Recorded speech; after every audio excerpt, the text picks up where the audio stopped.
Halo, welcome back to my channel. Makasih buat kalian yang udah klik video ini. Di channel ini, aku gak cuma nyeritain hal-hal yang menarik buat kalian tonton, tapi juga hal-hal yang terkait dunia kita dan dunia lain pastinya. Dan jangan lupa klik tombol subscribe di bawah, oke? Maka jangan lama-lamanya, kita langsung masuk ke ceritanya. Kali ini aku ingin ngebahas pulau-pulau paling misterius yang berada di Indonesia. Bahkan, ada salah satu pulau di mana orang-orang menyebutnya itu segitiga bermudanya Indonesia. Kok bisa sih? Ayo, kita mulai dari yang pertama. Pulau Samosir. Pulau ini tuh terletak di tengah danau, guys. Dan bahkan nih, danau tersebut itu juga terbentuk karena letusan gunung berapi yang super besar. Dan bahkan nih, konon ada yang bilang bahwa letusan Gunung Merapi itu menjadi salah satu letusan paling dahsyat di bumi kita ini. Yang agak lupa deh. Balik keindahan Pulau Samosir ini, itu ternyata menyimpan cerita-cerita mistis yang legenda dan juga pastinya dipercaya sampai sekarang. Kita flashback dulu ke sejarah Pulau Samosir ini ya. Konon, Samosir itu berkaitan dengan pemuda yang bernama Toba. Dan Toba itu mancing lah di sungai kan, dan di sungai dia itu nangkep ikan. Dan ikan itu ternyata itu berubah jadi wanita yang cantik gitu guys. Tapi ternyata Toba itu jatuh hati lah sama wanita ini kan, dan mutusin untuk menikah.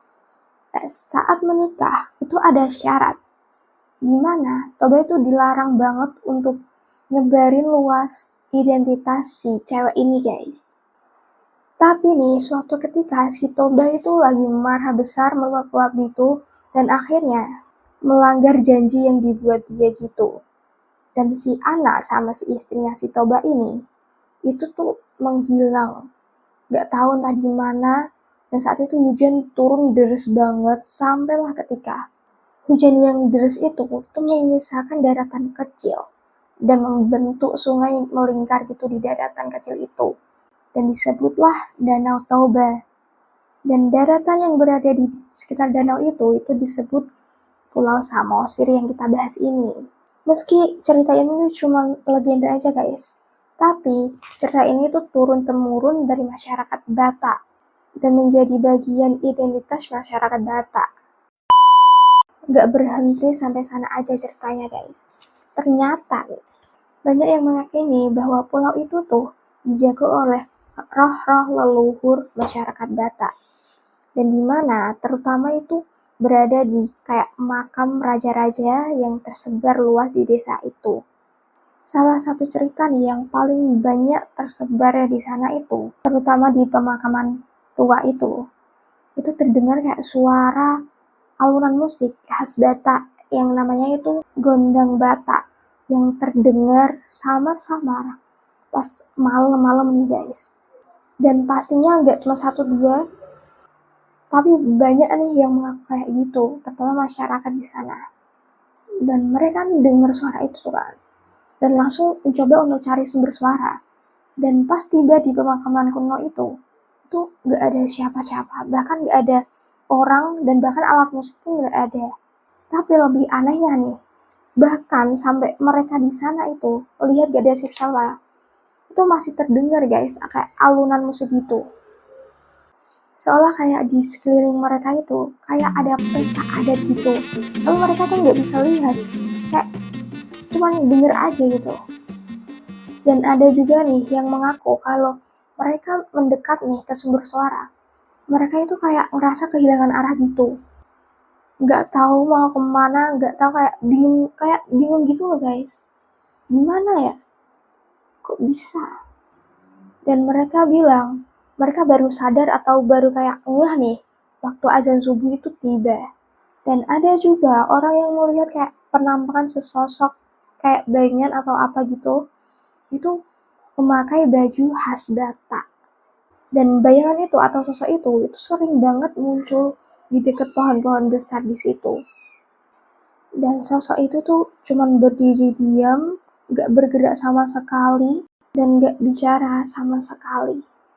ada orang yang mendekat ke arah sosok itu, tapi tiba-tiba itu kayak ditiup angin gitu, menghilang gitu-gitu aja. Karena itulah para warga itu mikir kalau Pulau Samosir ini itu memang dijaga oleh roh-roh leluhur mereka.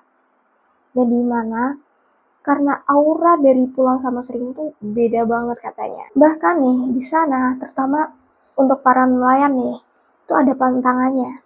Kalau para nelayan itu berlayar pada malam hari, mereka tuh dilarang keras untuk ngomong kasar atau ucap yang kasar-kasar gitu. Karena itu dipercaya itu akan mengundang penghuni gaib gitu. Dan bahkan nih, ada nelayan tuh yang melihat kayak cahaya dari kejauhan yang kayak nancep gitu dari langit sampai ke danau. Sebagian orang itu menganggap Allah cuman kayak fenomena alam aja gitu, ngapain mikir hal-hal yang negatif kan. Tapi juga ada yang percaya kalau ternyata itu tuh pertanda kalau di sana tuh ada makhluk halus gitu. Namun entah yang semua mereka bilang itu nyata atau enggak, tapi di sana turun-temurun ya guys, masih ada cerita tentang leluhur mereka dan tentang penjaga yang enggak kasat mata itu.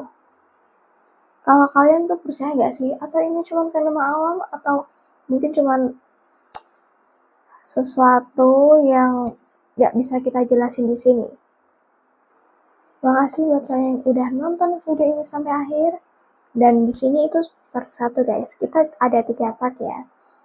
I hope so you like it. And next kita lihat ke part 2. Thank you.